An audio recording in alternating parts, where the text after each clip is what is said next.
અંકલેશ્વરના ધનતુરિયા કોયલી માર્ગ પર આજે શેરડી ભરેલું એક ટેન્કર પલટી ગયું હતું। આ ઘટનાના પગલે દોડધામ મચી ગઈ હતી। સદનસીબે ટેન્કર ચાલકનો ચમત્કારિક રીતે બચાવ થયો હતો। માર્ગ પર નારાની કામગીરી ચાલી રહી હોવાથી વાહન વ્યવહાર માટે ડાયવર્ઝન આપવામાં આવ્યું હતું।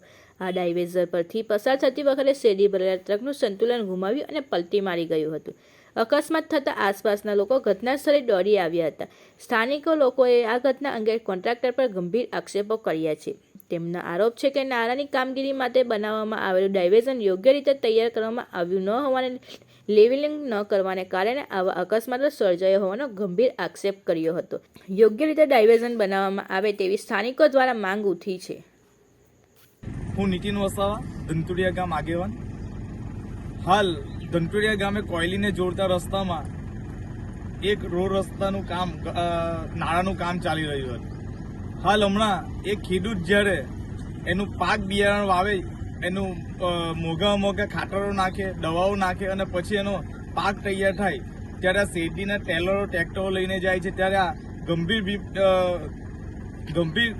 ગંભીરતા નહીં લેવાના કારણે આ નાળાથી આ જગ્યાએ એક ટેન્કર પલટી મારી ગયું છે અને ખેડૂતોને અન્યાય થઈ રહેલો છે।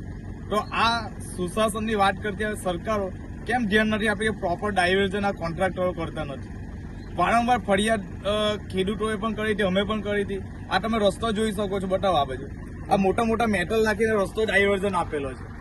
બાજુમાં પેલો જે એ પેલું બતાવ્યું, આ નાળાનું કામ ચાલી રહ્યું છે। આ બધું એમની ગંભીર ભૂલોના કારણે આજે ખેડૂતોને વધારે નુકસાન જાય છે। આજે અમે પીડબ્લ્યુડીમાં પણ ફરિયાદ કરવાના છે, જ્યાં કહેવાનું થાય ત્યાં થશે।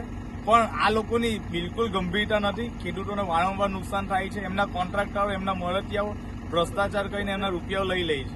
પણ ખેડૂતોને જે પ્રજા માટે જે ટેક્સ ભરીને પ્રજા કમાય છે અને જે એ કરે છે, એમાં આ લોકો સીધા સરકારને એનો ફાયદો થાય છે અને કોન્ટ્રાક્ટરોને ફાયદો થાય છે।